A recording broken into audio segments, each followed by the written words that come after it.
Bonjour à tous. Pour combattre Emmanuel Macron et son système, il faut bien le connaître. Eh bien, une seule journée de candidature à l'élection présidentielle, 4 arnaques. C'est ça le système Macron. Alors, ça va plus loin que le personnage qu'on connaît, très cynique. C'est un système. Ce que j'appelle une tyrannie bananière. C'est même plus une république bananière, c'est une tyrannie bananière. C'est extrêmement important. Vous allez voir, c'est très concret. 4 arnaques en une seule journée, en 24 heures. Mais ça permet surtout d'ouvrir les yeux, je pense. Il faut faire circuler cette vidéo, toutes ces informations, pour mobiliser. Non seulement pour que Macron soit mis dehors, mais au-delà de ça, vous savez bien, je vous ai toujours dit, ne vous focalisez pas simplement sur une élection. C'est tout un apprentissage qu'il faut que le peuple français fasse. Qu'on sorte d'un système oligarchique qui remplace des hommes par des hommes. Il faut une vraie rupture radicale, au sens où on va à la racine des choses. Je vous propose d'étudier tout ça dans cette vidéo. 4 arnaques de Macron en une seule journée. Vous allez voir, c'est parfois même assez amusant. On va se mobiliser justement. Ce samedi 12 mars, rendez-vous 16h à Paris. Énorme rassemblement populaire avec Maître Divisio notamment. Tous nos drapeaux français, toute notre énergie. Place Pierre-Laroque à Paris. Venez très nombreux. On va étudier d'ailleurs les mobilisations, la suite de la mobilisation. Comment on s'organise, voilà. Donc je vous attends ce samedi 12 mars. Vous allez sur les-patriotes.fr en première page, vous verrez tout ce que nos référents, militants, bénévoles, patriotes formidables font près de chez vous. Si vous ne venez pas à Paris à l'événement national, allez les soutenir près de chez vous, c'est très important. Voilà, je vous demande également de vous abonner à cette chaîne YouTube. C'est également important pour que ces vidéos soient plus vues encore. Un petit clic, c'est gratuit, c'est une seconde, vous le faites tout de suite et c'est fait. Merci d'avance, je compte sur vous. Venez également aux Patriotes. Venez, je compte sur vous très fortement. Moi, je ne peux pas y arriver seul. On est loin d'être seul. On est le premier mouvement souverainiste, cette défense des libertés et de la paix en France, largement. Des dizaines de milliers de membres. Grâce à vous et avec vous. Mais il faut être encore plus nombreux pour le bras de fer et pour le gagner. Alors, je vous attends. C'est de la politique avec un P majuscule. Souvent, les gens viennent me voir en me disant « j'ai aucun engagement avant ». Et bien, ça y est, vous en avez un, mais il est beau, il est noble, il est pur. Il est tourné vers l'humanité, le patriotisme, la liberté, la souveraineté, la dignité, l'avenir des enfants aussi et de la France. Le lien pour adhérer aux Patriotes ou reprendre votre adhésion annuelle, c'est un seul et même lien. Il est sous la vidéo en description. Il est également en premier commentaire épinglé. Il est également en fin de vidéo en cliquant là ou là ou là sur l'écran. Vous trouverez. Sous la vidéo en description, il y a un autre lien pour faire un don de soutien aux Patriotes. C'est vital pour le mouvement parce qu'on n'a pas un centime de ressources, ni de l'État, ni des banques. Rien. Juste les adhésions, les réadhésions et les dons qui sont d'ailleurs défiscalisés aux 2/3 pour vous. Donc si vous pouvez faire un don, c'est sous la vidéo en description en lien. Bravo aux donateurs d'ailleurs, bravo aux réadhérents, bienvenue aux nouveaux résistants patriotes. Alors Macron, le candidat arnaqueur, avec une campagne qui commence sur les chapeaux de roue, on peut le dire. Je vous ai dit 4 arnaques de tout genre en une journée. C'est extrêmement révélateur de l'ère tyrannique que nous vivons, très sérieusement, quand on voit ce spectacle. Comment appeler ça une campagne?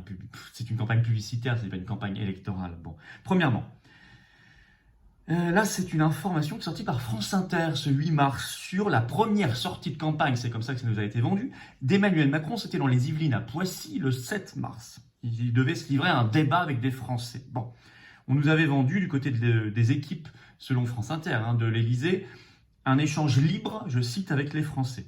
Et c'était le maire de Poissy, Carl Olive, un ami du président, qui a invité les 250 participants, nous révèle France Inter. Et en fait, l'article et l'enquête nous révèlent, je cite, « On est loin de la conversation spontanée vantée par l'écurie présidentielle. » Toute la soirée, le maire Carl Olive avait en main des fiches. Et France Inter ajoute, ces fiches montrent que les questions étaient prévues, écrites en amont. Elles ont même été mises sur le site de France Inter au mot près. Elles ont été prononcées par ce qu'on doit appeler des figurants et non pas des Français qui viennent débattre avec Macron.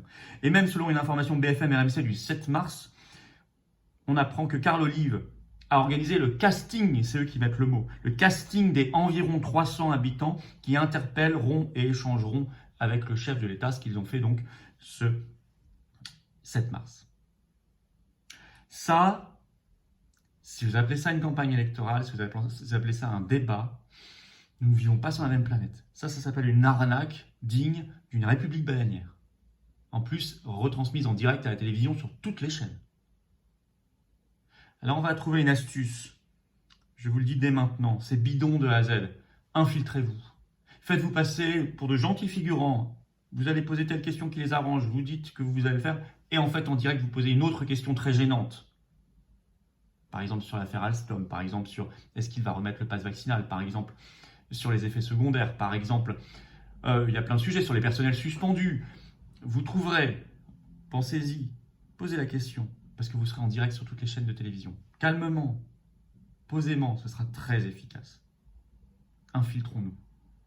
Deuxième arnaque en 24 heures. Il refuse le débat avant le premier tour avec les autres candidats.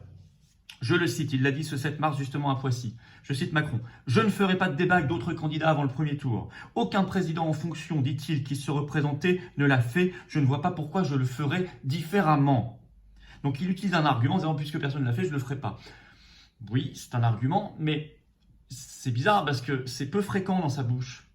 Généralement, il aime plutôt dire qu'il fera très différemment. Hein, par exemple, faire des galipettes avec des youtubeurs dans les jardins de l'Élysée, etc., etc. Et là, quand ça l'arrange, il utilise cet argument. Et vous avez même le porte-parole du gouvernement, Gabriel Attal, le 8 mars sur France Inter, qui ose rajouter ceci, je vous le cite. « Emmanuel Macron aime le débat. Encore faut-il qu'il soit utile aux Français. » C'est très méprisant. Donc les débats qui sont organisés avec des figurants, c'est présenté comme utile aux Français, alors que des débats avec des candidats qui sont des candidats officiels, il y en a 12 au total, hein, vous le savez, ça ne serait pas utile. Ou même avec d'autres responsables politiques. Moi, je lui propose un débat. J'ai déjà débattu avec lui quand il était ministre de l'économie. Il m'avait menti. Allez voir la vidéo, elle est sur ma chaîne YouTube. C'était sur France 2. Je lui propose un débat, même si je ne suis pas candidat, je n'ai pas pu être candidat. Mais j'ai des choses très importantes à lui dire sur le Frexit, sur l'OTAN, sur le pass vaccinal et les restrictions et tout le reste. Bon. En tout cas, s'il ose dire « je ne le ferai pas parce que personne ne l'a fait », alors qu'il s'abstienne au moins de faire de faux débats à côté. Au moins qu'il ait cette décence-là. Bon, troisième arnaque en 24 heures, là c'est problématique. Il utilise les moyens de sa fonction présidentielle. Je donne un exemple très précis. Le 4 mars, sur le compte Twitter officiel de la présidence de la République, il a mis sa lettre de candidature à la présidentielle. Compte qui compte 7,9 millions d'abonnés en ce moment. Or, vous avez un communiqué de presse du 28 février dernier de la Commission nationale de contrôle de la campagne électorale, l'organisme officiel, qui dit « mais vous ne pouvez pas faire ça ». Qui rappelle la règle pour tous les candidats, je vous cite. En quatrième lieu, la Commission relève qu'il importe que les comptes des candidats sur les réseaux sociaux ne soient pas utilisés d'une manière conduisant à confondre l'exercice de fonctions officielles avec la propagande se rattachant à la campagne électorale. La Commission recommande donc la création de comptes dédiés à la campagne électorale dans le cas où le compte personnel du candidat ou de ses soutiens aurait été utilisé de longue date et de façon prépondérante pour y relayer des messages afférents à l'exercice de fonctions publiques. Le candidat devra veiller, ajoute-t-elle, à ce qu'aucun moyen public ne soit mobilisé pour la gestion de ce compte personnel dédié à la campagne électorale. Fin de citation, c'est clair? On est bien sur le compte du président de la République, qui parle en même temps de la guerre en Ukraine, etc., etc. Bon, vrai problème. Par ailleurs, il a diffusé un clip qui s'appelle « Le candidat », il paraît qu'il y aura un épisode par semaine, bon, tourné dans son bureau à l'Élysée. Le candidat, à l'Élysée. Je suis désolé, c'est ce que j'appelle une arnaque. Quatrième arnaque en 24 heures de cette candidature. Là, on a au moins une arnaque intellectuelle, c'est-à-dire qu'il faut réfléchir quand même, il faudrait qu'il y ait une petite enquête, hein, enfin. Vous savez, il y a les déclarations de patrimoine qui sont faites par les candidats, qui sont publiées. Ça a été publié le soir du 8 mars, pour les 12 candidats.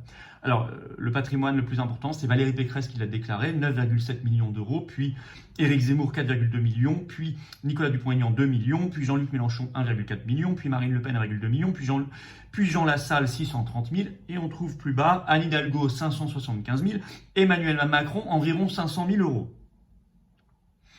Moi, je dis, on continue comme en 2017, lors de la déclaration des patrimoines des candidats, avec Macron, de se payer notre tête. Comme président de la République, il a une rémunération de 15 203 euros bruts mensuels pendant 5 ans. Par ailleurs, il a été, avant 2017, ministre de l'économie. C'est environ 10 000 euros bruts par mois. Il a aussi été, avant, sous François Hollande, secrétaire général adjoint de l'Élysée, ce qui est un poste très important. Alors, je n'ai pas trouvé la rémunération du secrétaire général adjoint, j'ai celle qui est c'est le mieux payé de l'Élysée. Hein. Du secrétaire général, c'est 15 000 euros net par mois, même plus que le président de la République. L'adjoint, c'est pas 15 000, vu qu'il est adjoint, mais ça doit être pas mal quand même. J'ai pas la somme, peut-être 10 000, je ne sais pas. Bon, enfin, en tout cas, c'est beaucoup. Plus, surtout, je reprends un article des Échos qui est toujours en ligne, hein, du 23 décembre 2014.